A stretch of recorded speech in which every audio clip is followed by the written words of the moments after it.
Aí, galera que curte engenharia clínica, hoje eu estou aqui com o Dr. Wang Binseng.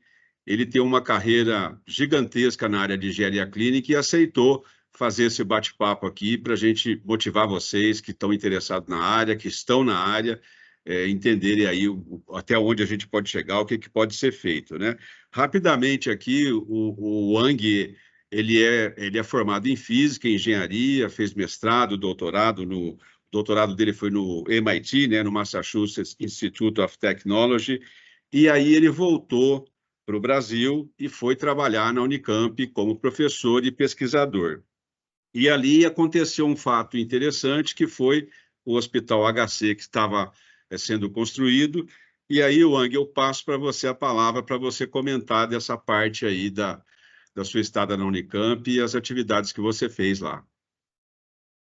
Muito grato, primeiro, Lúcio, pelo convite, velho amigo, e também para os meus velhos amigos e colegas do Brasil.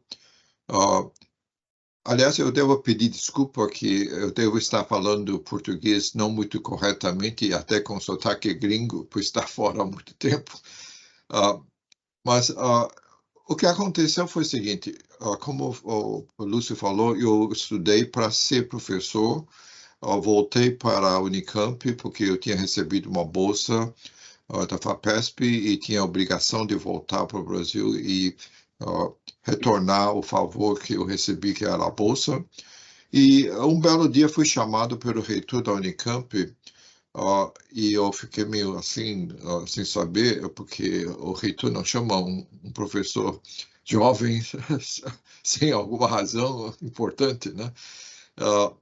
Aí eu fui lá na reitoria e aí que eu entendi que o hospital, na verdade, já estava em construção faz mais de 10 anos, mas as firmas que forneceram os equipamentos, mandaram os equipamentos da Europa para o Brasil desde que começou a construção, então tinha equipamentos estocados no porão do HC faz 8, 10 anos, então era um problema seríssimo para retomar esses equipamentos e fazer eles funcionarem, etc, etc. Enquanto isso, a Unicamp estava funcionando na Santa Casa de Campinas, que era um prédio super velho, com equipamento super velho.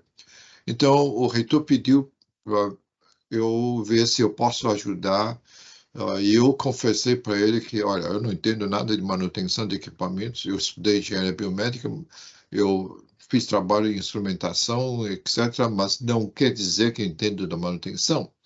Mas se quiser que eu tente fazer alguma coisa, eu posso tentar. Mas eu quero alguma coisa em troca, que é basicamente ajuda de infraestrutura para os meus alunos de pós-graduação, mestrado, na época. Então fizemos essa barganha e começamos a lutar pela engenharia clínica.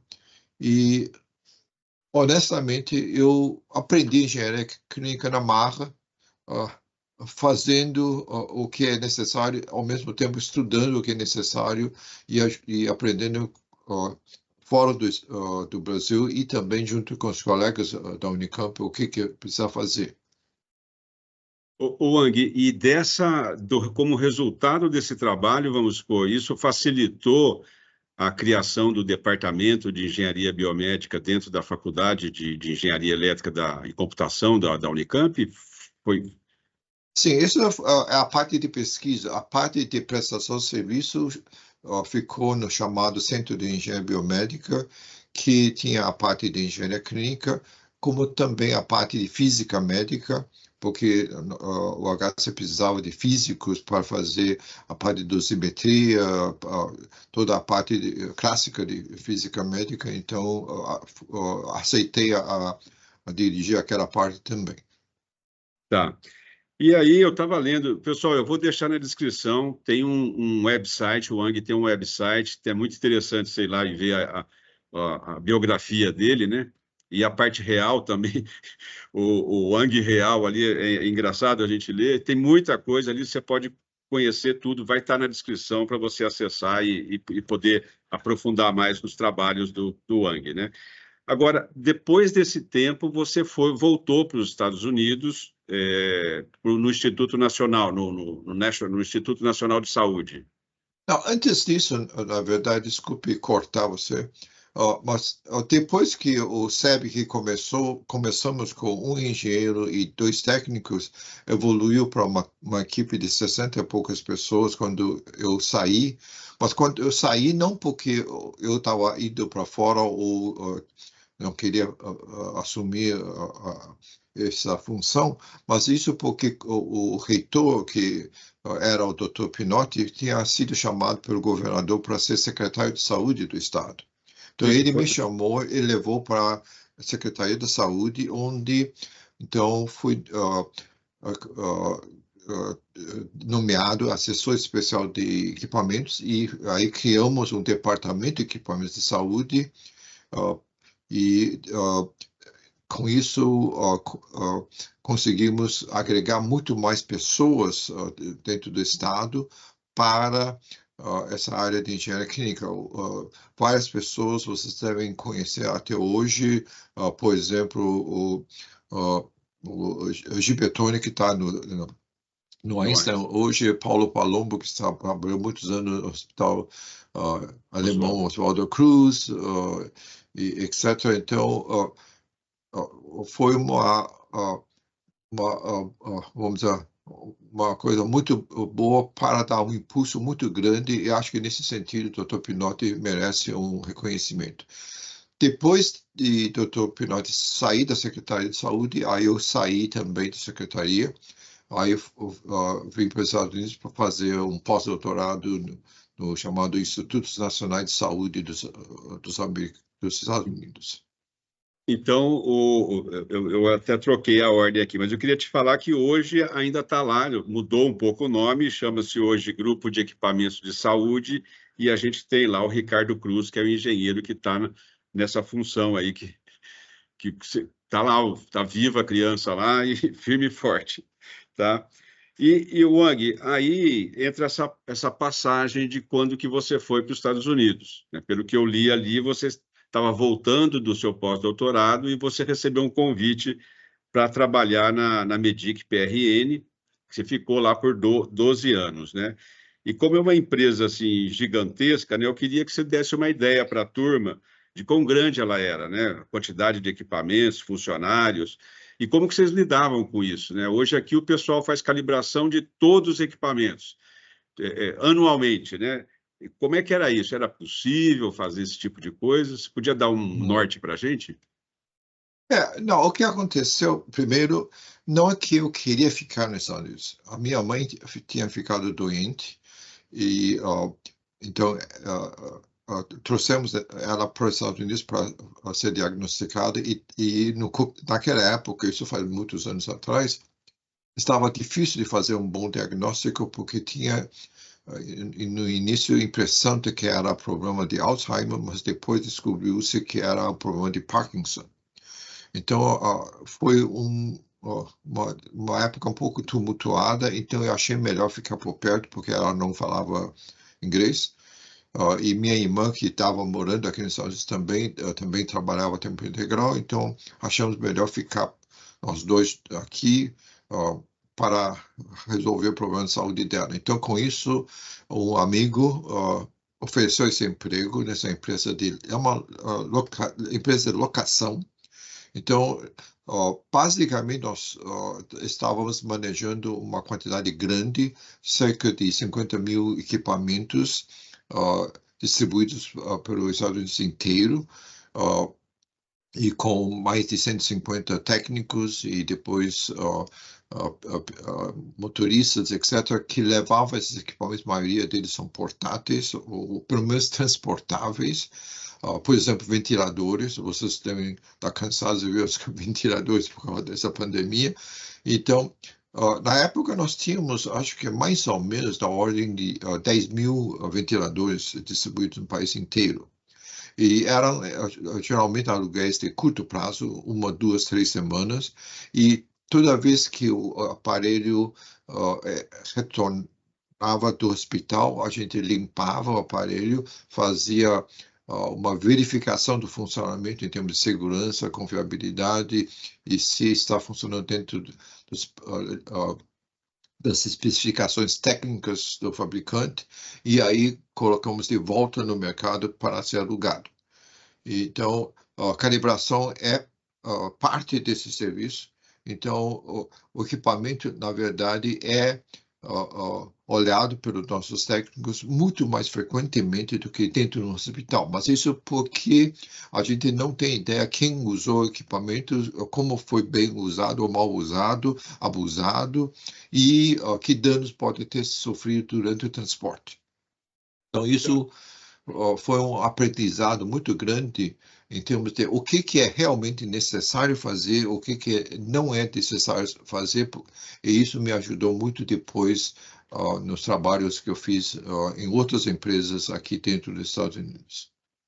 Wang, o teste de verificação funcional, esse que vem construído dentro do equipamento, já que o próprio fabricante utiliza, em que medida ele poderia substituir aí uma calibração, ou a calibração por... Você podia falar alguma coisa para a gente sobre isso?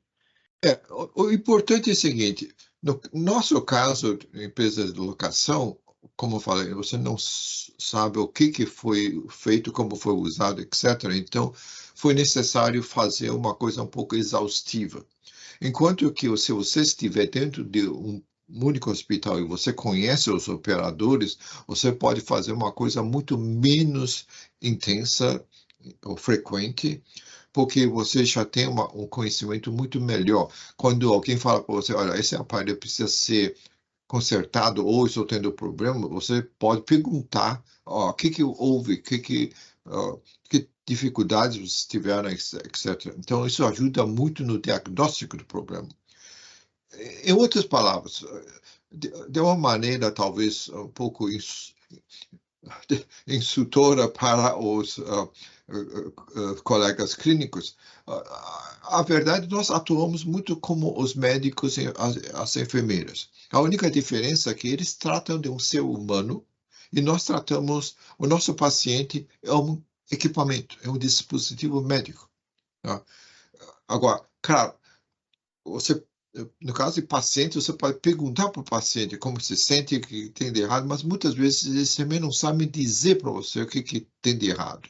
Então, você tem que fazer exames clínicos, laboratoriais, etc, etc. A mesma coisa que a gente tem que fazer no equipamento médico. Pois a chamada calibração. Calibração, na verdade, é composta de pelo menos duas etapas. Uma é verificação de calibração, para ver se está dentro dos parâmetros de calibração, e outro é ajuste de calibração.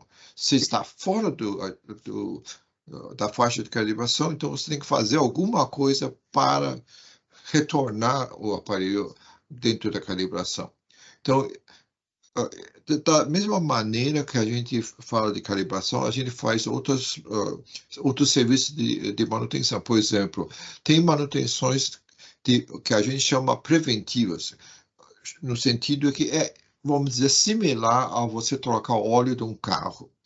Tá? Por quê? Porque o óleo gasta com o tempo, decompõe-se com o tempo e você tem que substituir, você tem que trocar.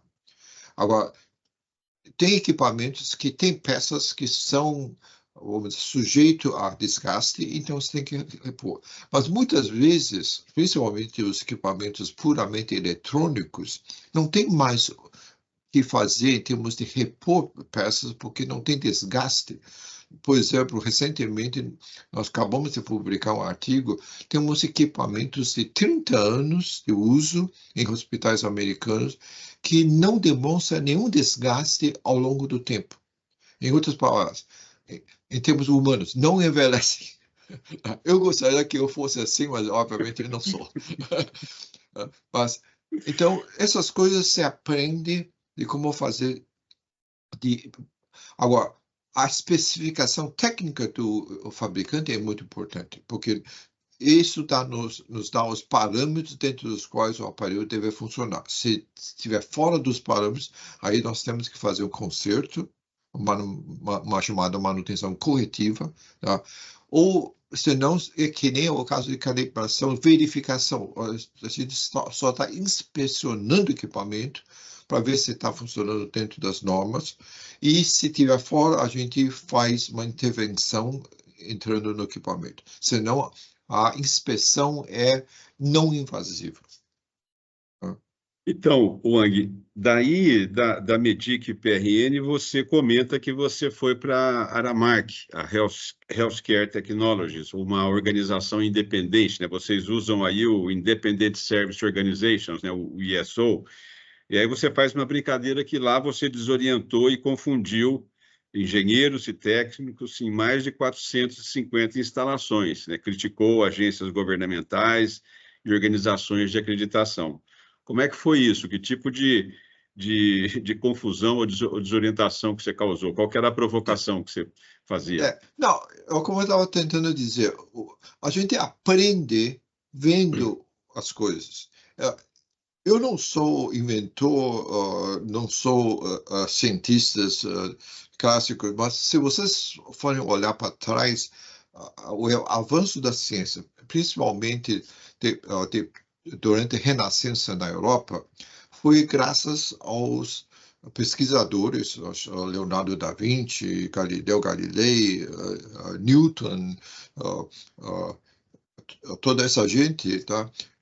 Foi graças à observação. Eles observam primeiro, eles não têm uma ideia de um preconceito primeiro de como que deveria funcionar. Por exemplo, na época, inicialmente, o conceito era que o Sol girava em torno da Terra. Todo mundo, o universo girava em torno da Terra. Não, a observação do Galileu e outros mostrou que isso não é verdade. Então, o que eu estou tentando dizer é o seguinte: através da observação das ordens de serviços, dos concertos que nós fizemos, das inspeções que nós fizemos, começamos a entender o que é necessário e o que não é necessário. Por exemplo, uma das maiores confusões que houve, e foi culpa dos americanos, a gente confessa isso, é essa história chamada segurança elétrica. Se tinha uma noção errada de que estava dando choque elétrico em todo mundo, matando milhares de pacientes por ano nos hospitais americanos. Isso, infelizmente, é um fake news, é uma coisa totalmente falsa. Não, ele propagou a ideia que um médico falou para ele que isso era a verdade. Ele não é treinado como engenheiro, nem físico, nem nada. Ele era um jornalista, basicamente, e tentava impressionar as pessoas que, hey, aqui tem um problema sério que vocês têm que tomar cuidado. A verdade é que, na época, década de 50 e 60, tinha muitos fabricantes que faziam equipamentos mal feitos.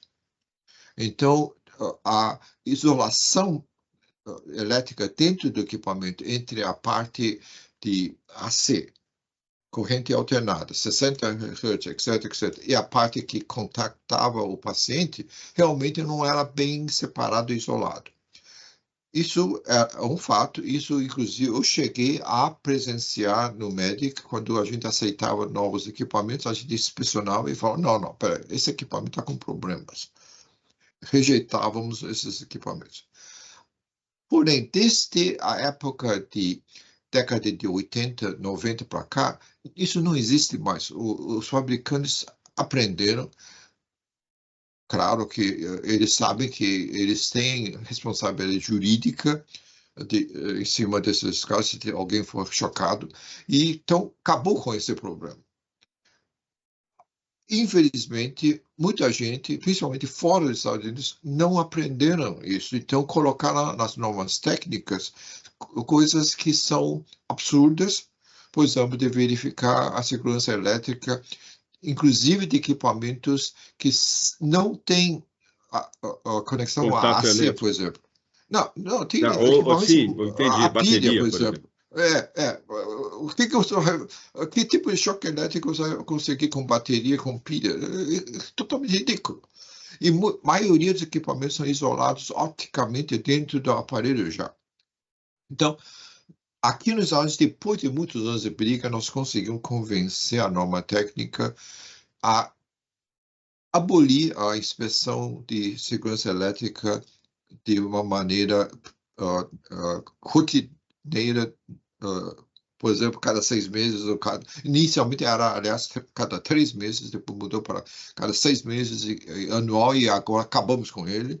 Só faz inspeção de segurança elétrica quando você recebe um equipamento novo, ou quando você faz um reparo no equipamento que mexe no lado de corrente alternado. Senão, você não precisa fazer esse exame. E calibração é a mesma coisa. Calibração é só necessário uma verificação de calibração quando você inspeciona o equipamento ou você faz um reparo no equipamento. Essa história de mandar equipamento para fora do hospital e para ser verificado a calibração e depois levar de volta para o hospital não faz sentido algum, porque você está colocando o equipamento sob risco de danos por transporte. Além disso, o mais importante ainda é que o hospital, a equipe clínica perde o uso do equipamento, que é tão importante para os pacientes. Imagina durante a pandemia, falando, não, eu tenho que levar o ventilador para fora 3 dias para ser calibrado, enquanto isso o paciente fica sem ventilador. Mas você sabe que o esfigmomanômetro aqui no Brasil está desse jeito, né? A gente tem que fazer ali anualmente. Isso é totalmente ridículo, esse tipo de coisa. Depois de cada, não só a chamada manutenção preventiva, que é errada, na verdade, é uma inspeção, mas também manutenção corretiva, a calibração tem que ser verificada no local. Ang, tem uma outra controvérsia também que aconteceu nos Estados Unidos com relação ao interruptor de corrente de fuga, o sistema IT médico que a gente tem. Aqui no Brasil, alguém conseguiu colocar ele na lei, então está dentro da nossa RDC e todo hospital tem um sistema IT médico. Você poderia comentar um pouquinho disso também? Sim, infelizmente isso surgiu houve casos de choque elétrico, não tanto para o paciente, mas para o corpo clínico cirúrgico, principalmente durante as cirurgias ortopédicas, porque durante a cirurgia ortopédica, para aqueles que já presenciaram, eles têm que cortar osso, tem um monte de líquido, não só do fluido do paciente, mas também líquido que eles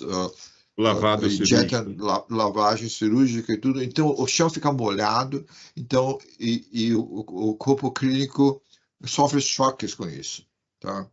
Então, isso daqui, infelizmente, aconteceu, e com isso exagerou-se o problema de que pensando, não, isso pode acontecer em qualquer lugar. Pode. Tá? O que nós temos que conscientizar que, em termos de riscos, eu não tenho tempo para elaborar isso em mais detalhe, mas eu recomendo vocês estudarem um pouco o chamado queijo suíço, o modelo de queijo suíço, que diz que, basicamente, não existe nenhum tipo de proteção perfeita. Você tem várias fatias de queijo suíço, cada um com furos de tamanhos diferentes, lugares diferentes, que estão sanduichados juntos. Então, o que a gente pode fazer é, cada uma das fatias, a gente tenta reduzir não só o número de furos, mas também o tamanho dos furos. Então, em outras palavras, a segurança do paciente está na mão não só do engenheiro, mas também do corpo cirúrgico, do corpo clínico e pessoal de manutenção predial, etc, etc. Todo mundo tem que participar. Então, em locais que são notoriamente, vamos dizer, fontes de risco presentes. Presente, que é a parte líquida, por exemplo, hidroterapia. Claro, a hidroterapia é que nem seu banheiro. Você não é estúpido o suficiente de botar o dedo no tomado quando você está tomando banho, principalmente numa banheira. Você está convidando problemas. Então, aquele tipo de interruptor na parede tem que ter proteção elétrica Isso é por norma técnica. Tá? Sim. Agora, no hospital, depende onde você está. Cirurgia, por exemplo, oftálmica, não tem sentido nenhum de ter isso. Mas cirurgia ortopédica tem que ser numa sala cirúrgica propriamente protegida. Então, vamos usar bom senso aqui. Então, quando você perguntou para mim, o que quer dizer que quando eu comecei a falar, eu estou agravando, eu estou chateando, desorientando, confundindo, até as autoridades. Briguei várias vezes com o próprio governo americano, porque eles estavam exigindo que a gente fizesse todas as inspeções de acordo com a recomendação do fabricante, pela frequência sugerida pelo fabricante, etc, etc. E nós temos dados de dezenas de anos de serviço mostrando que não é necessário isso. Eu li os seus trabalhos sobre isso aí. Então, voltando àquela analogia que eu falei, o nosso paciente é um equipamento. O paciente dos médicos e enfermeiras são os seres humanos. Nós temos que aprender com eles a chamada medicina baseada em evidências. Isso já existe há várias décadas no mundo inteiro. Sim. Para nós, Aqui sofreu uma certa resistência no começo, mas hoje o pessoal, já propriamente da área médica, já aceitam isso como óbvio, né? Exatamente, porque outra analogia, talvez um pouco estúpida aqui, é você não avalia o aprendizado de um aluno, ou muitos dos ouvintes talvez sejam alunos ainda, você não avalia o aprendizado através da presença na aula. Da lista de chamada. Lista de chamada é ridículo. Por quê? Porque você pode estar batendo papo, olhando no seu telefone celular e não sei o que mais. Você não aprendeu coisa nenhuma. E, aliás, para dizer a verdade, na minha época de estudante, a gente já falsificava assinatura na lista de presença também. Tá? Isso era verdade, simplesmente. O que precisa é fazer exame, fazer teste. Exames para provar que você aprendeu alguma coisa. Isso é a mesma coisa. O médico não avalia se a terapia ou o diagnóstico foi bem feito ou não, simplesmente pela sua presença no diagnóstico, na terapia, pelo remédio, se você tomou ou não tomou. Ele tem que medir sua pressão, medir seu colesterol, medir as coisas para saber se realmente teve resultado. Isso são as evidências que nós temos que buscar. Wang, outra coisa que eu queria que você comentasse, se for possível, era assim, eu lembro que quando a gente foi fazer aquele workshop em 91 lá nos Estados Unidos, um dos artigos que a gente recebeu foi aquele do Larry Fenicó e da Smith, que eram os critérios de inclusão, né? E depois você revisitou esse tema e propôs algumas alterações que foram muito interessantes. Eu acho que era importante se você pudesse falar um pouco sobre isso, porque, como você viu lá eu traduzi esse texto, postei lá no LinkedIn, e o pessoal acaba vendo aquilo e ainda está usando aquilo, não fazendo uma abordagem como você sugere depois dessa revisita que você fez. Obrigado por levantar esse assunto, que é um assunto importante. E, aliás, o mérito não é meu. Outra vez, a gente está aprendendo com os outros. Tá? Surgiu isso quase 30 e poucos anos atrás. O Dr. Federico, um velho amigo, fomos até colegas na faculdade dele, onde ele estava lecionando, e eu fui convidado por ele para lecionar também. Mas é que nós temos, infelizmente, feito uma confusão. O risco, quando a gente fala de risco de choque elétrico, risco de sofrer alguma consequência de um acidente, por exemplo, você pode estar viajando no avião, ou você acabou de voltar da Suécia, ou você pode estar viajando de ônibus, trem, ou de automóvel. Qual o tipo de transporte, na verdade, que dá mais risco de danos pessoais e até de morte? Automóvel, com certeza, né? É automóvel, não é o avião. O avião, se cai, obviamente, todo mundo morre praticamente. É raro alguém se salvar. Tá? E ônibus, trens, tem muito maior quantidade de gente que pode sofrer lesões, etc., de graves. Automóveis, você fala, não, mas só é 3, 4 pessoas, 2 pessoas, às vezes uma pessoa só, e às vezes os danos não são tão grandes, eles são danos materiais, mas a probabilidade de ter um acidente de ocorrência é muito maior. Então, isso que é o problema que a gente... Então, durante muitos anos, aqui se teve a ideia de que, não, vamos inspecionar os equipamentos que têm maior risco ao paciente. Só que o risco que estão pensando é severidade, danos. Então, por exemplo, um desfibrilador, um ventilador, são coisas que têm um impacto imediato ao paciente. Então, então nós temos que fazer mais inspeções. Não, a verdade não é essa. A verdade é que qual é a probabilidade desses aparelhos terem problemas. Então, talvez seja um pouco exagerado, mas na verdade os engenheiros são nada mais, nada menos que os jogadores de azar no sentido de manipular a probabilidade. Lembra, eu falei daquelas fatias do queijo suíço. A nossa responsabilidade é diminuir a quantidade de furos, o tamanho dos furos. Isso é probabilidade. Se a gente conseguir desaparecer com os furos, seria perfeito, 100%, mas isso não existe. Na natureza não existe, infelizmente, isso. Mas quanto menos furos, menores os furos, mais seguros a gente fica. Não interessa quão severos são os danos. Então, isso que a gente tem que pensar.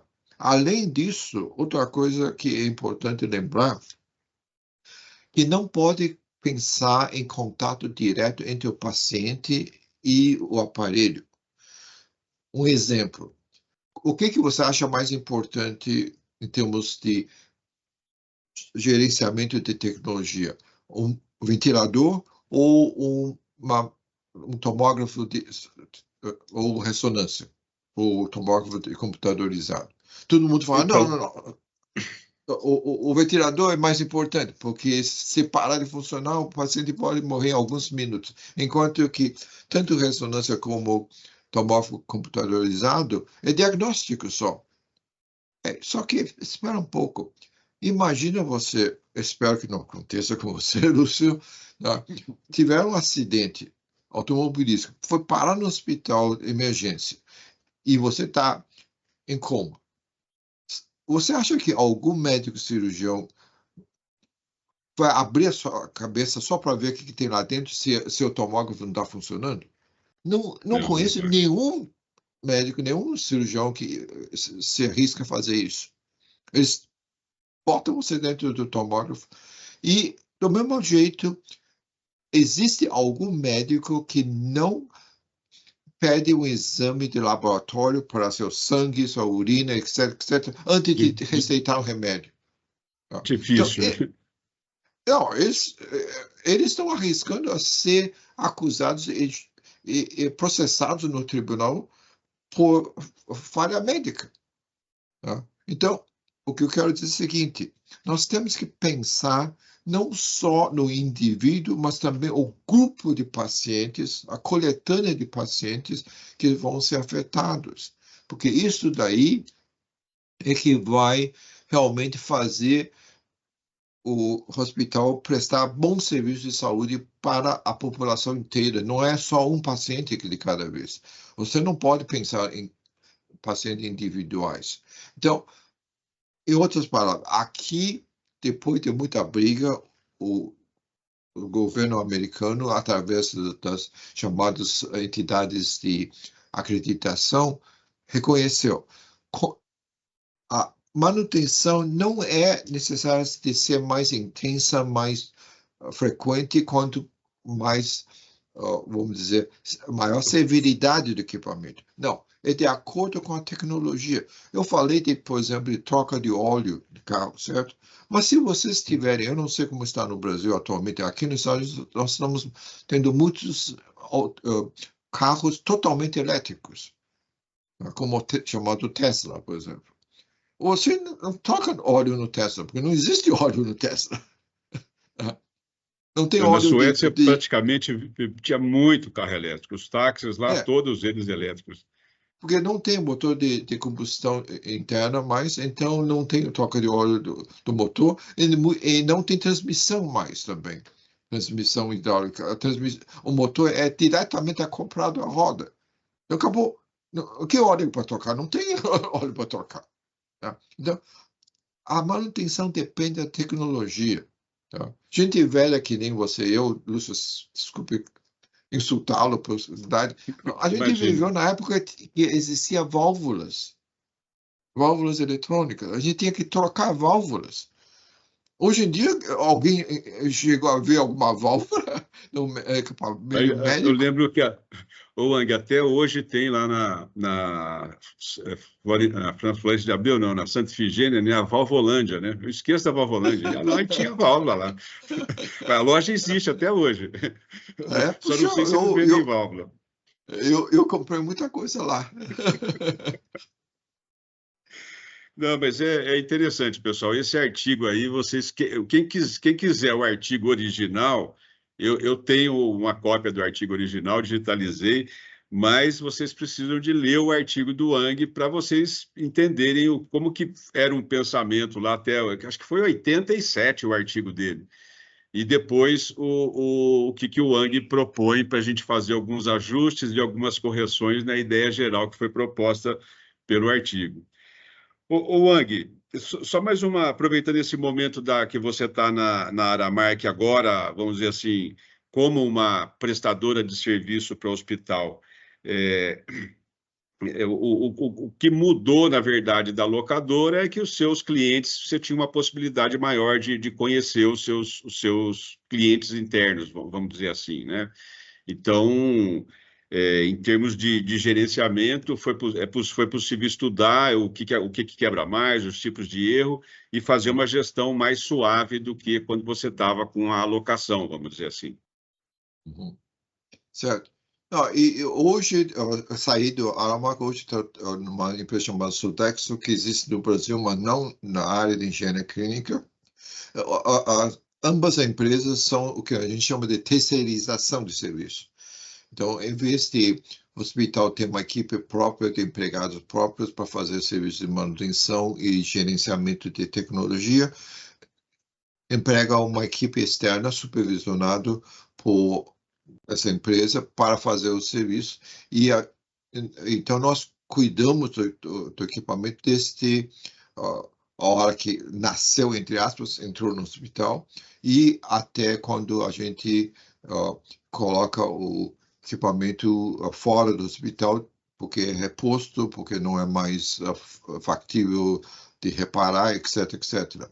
Então, com isso, nós temos um controle muito melhor, um conhecimento muito melhor da tecnologia, em termos de o que se passa com coisa.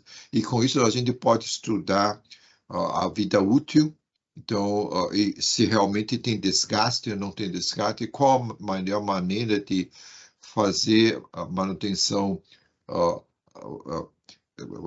planejada, e também a manutenção reativa, que é corretiva.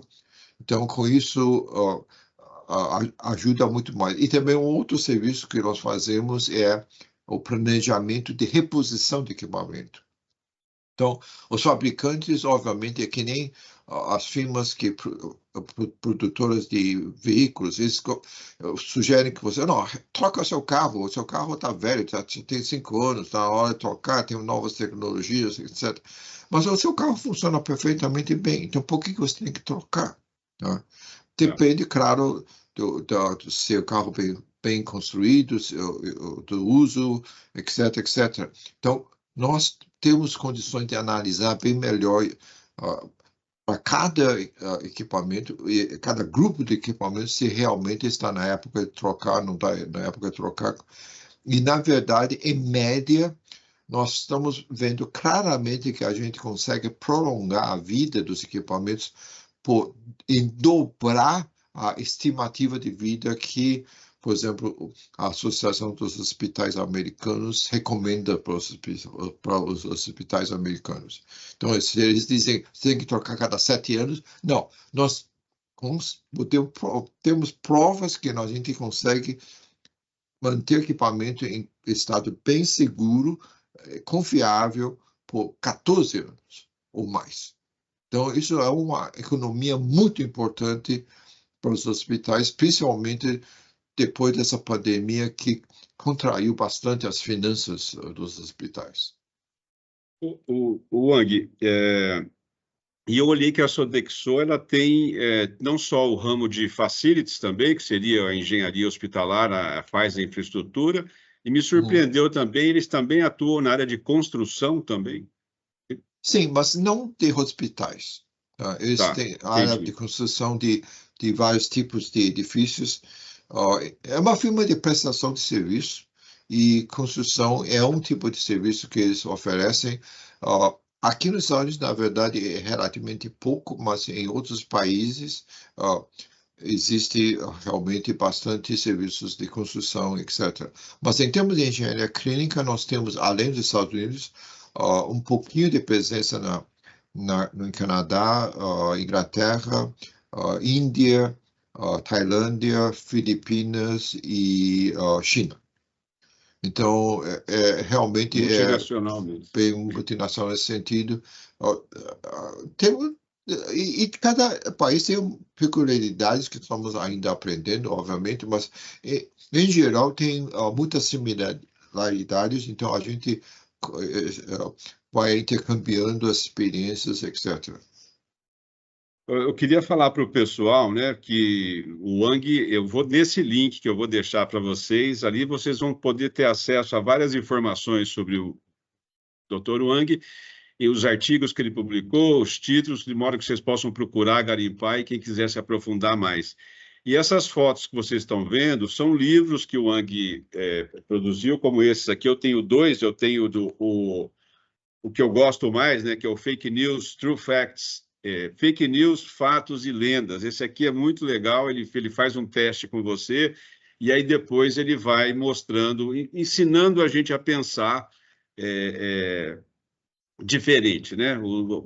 A gente pensa que é uma coisa, na hora que você vai analisar, você fala, puxa, é mesmo, eu estava errado, pensei errado aqui desse jeito. Então, eu recomendo fortemente aqueles que querem se preparar para uma visão mais ampla, uma visão internacional, mundial, que vocês procurem esses livros. Eu fiz um pedido para o Wang para ver se ele não conseguia criar um cupom de descontos, aí ele disse que vai ver, dar uma analisada, mas de uma forma que vocês possam ter alguma vantagem para adquirir esses livros no formato digital. Então, assim, eu recomendo mesmo, pessoal, que vocês não só procurem conhecer o trabalho a quantidade de informação que ele produziu, de conhecimento, né?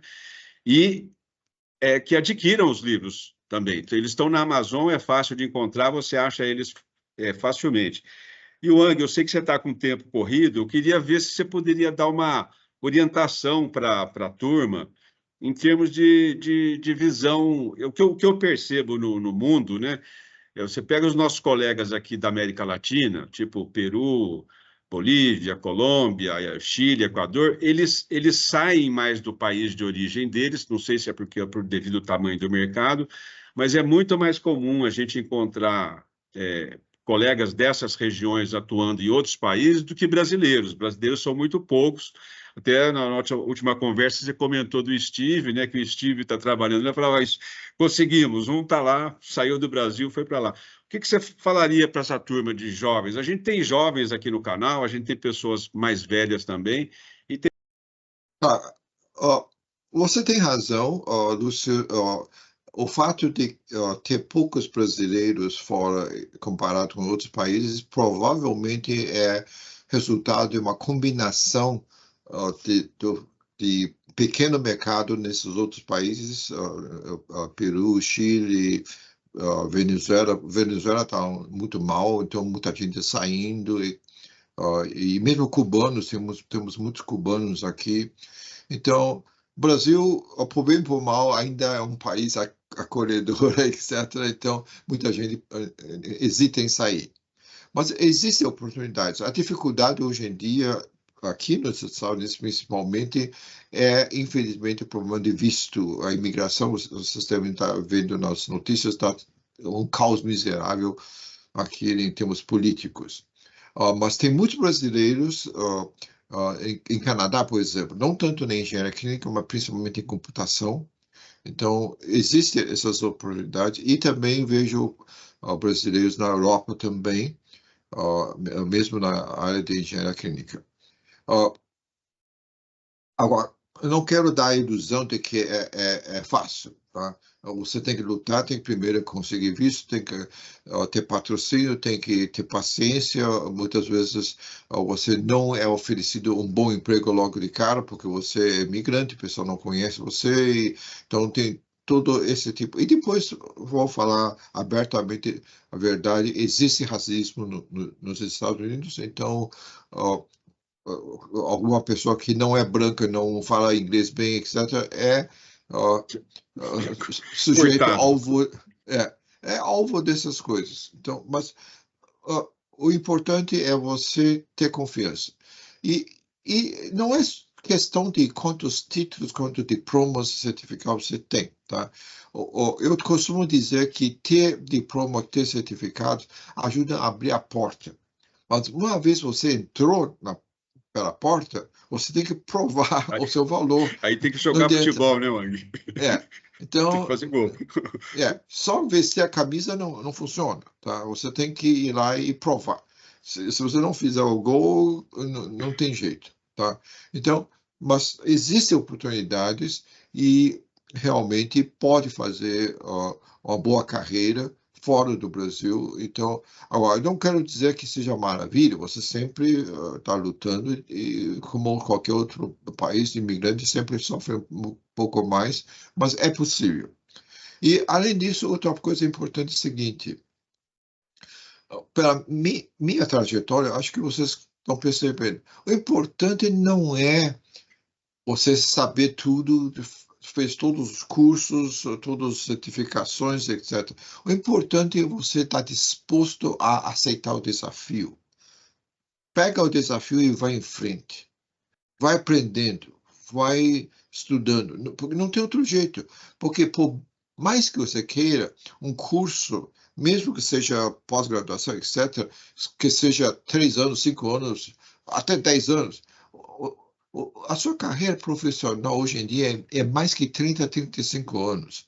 Se você não dá um jeito de aprender durante essa época, você está perdido, porque você vai estar condenado a ser um fóssil, basicamente, porque você parou no tempo. Tá?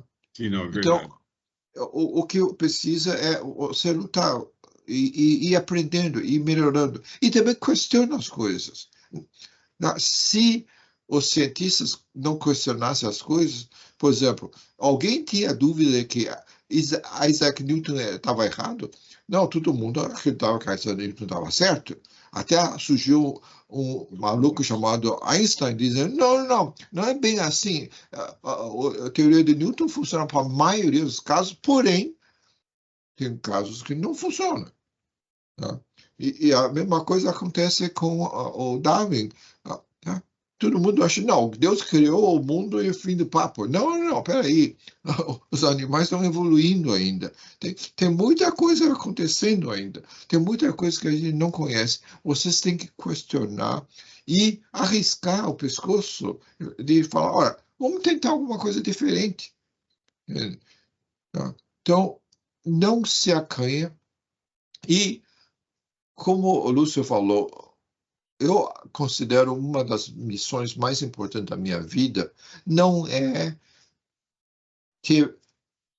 me vangloriar de ter criado isso, criado aquilo. O Centro de Engenharia Biomédica, o Departamento de Equipamento de Saúde. Não, isso não é importante. O importante é que eu tive a oportunidade de reconhecer gente boa e incentivá-los a pensar, a fazer as coisas direito. Eu não ensinei eles, eu não dei peixes para eles. Tá? Eu ensinei eles a pescarem. E de uma maneira mais rudimentar possível. Depois eles, que nem o próprio Lúcio, aprendeu a pescar melhor do que eu conseguia pescar. Mas é assim a vida, é assim que funciona. Então, isso que eu acho que é importante. Nós não vamos fora do Brasil para dizer, não, nós somos brasileiros, somos melhores que os argentinos, que o peruano. Não, não, não. Vocês vão lá fora para compartilhar os conhecimentos, mas também falar para ele, olha, isso nós fizemos certo no Brasil, mas também fizemos coisa errada no Brasil. Por favor, não faça a mesma besteira que nós fizemos, não. Vai em frente e faz coisas do seu jeito para a sua realidade. Isso é o nosso dever dentro do país e fora do país. E nesse ponto, Lúcio, eu realmente tiro o chapéu para você. Você tem sido um dos maiores batalhadores para não só engenharia clínica no Brasil, mas do mundo, porque você aceitou o desafio de sair em época super difícil, durante a pandemia, para ajudar os outros a melhorar o seu próprio sistema de saúde.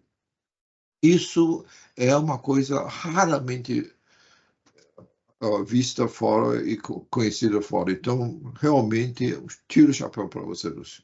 Eu tive ótimos professores, viu? A gente teve os professores aí. E Wang, aqui a gente procura aqui a frase do nosso canal, aqui um lema aqui que está em desenvolvimento, que é o seguinte, que é venha estudar, aprender e ensinar com a gente, né? Então eu queria agradecer esse tempo seu aí. E mais para frente, quando eu aprender a fazer live, tá certo? Aí eu te convido de novo. A hora que você quiser falar aqui, o canal está aberto para você, né? E eu queria deixar aí, já está na sua hora aí, queria deixar esses minutos finais para você poder fazer um fechamento aí do jeito que você quiser. Não, como eu falei, o importante é cultivar bons amigos, colegas e também incentivar os jovens a crescer na carreira, criar seus próprios caminhos, porque nós somos ainda, por bem ou por mal, pioneiros. A gente abre uma picadinha na floresta e tem que ver gente depois para abrir, para melhorar as condições. Temos muito chão pela frente. A saúde é uma preocupação para todos. Nós somos, mais cedo ou mais tarde, pacientes nós mesmos. Então, acho que é um dever nosso de ajudar a melhorar as coisas dentro do possível. Então, turma, realmente, segue o exemplo do Lúcio, vai aprendendo, vai colaborando, vamos trabalhar juntos. Sozinhos a gente não vai conseguir fazer muita coisa. Vamos colaborar, vamos aprender um com o outro e ir melhorando as coisas. Muito obrigado pelo convite, Lúcio, novamente, e colegas, se eu precisar de alguma coisa. Esses livros, infelizmente, só posso conseguir desconto para o formato eletrônico, não o formato impresso no papel. Então, se vocês realmente quiserem, me avisa, eu tento um desconto, mas só serve para aquela versão que eles chamam de Kindle, que é o que se lê eletronicamente no aplicativo da Amazon. Bom, pessoal, agradecer de novo ao Dr. Wang Binseng e agradecer você que está assistindo aqui o canal. Se você gostou, se inscreve, compartilha, tudo isso ajuda demais a aumentar a relevância do nosso tema Engenharia Clínica nas redes. E no mais, aquele muito obrigado pelo seu tempo. Valeu. Muito obrigado a todo mundo.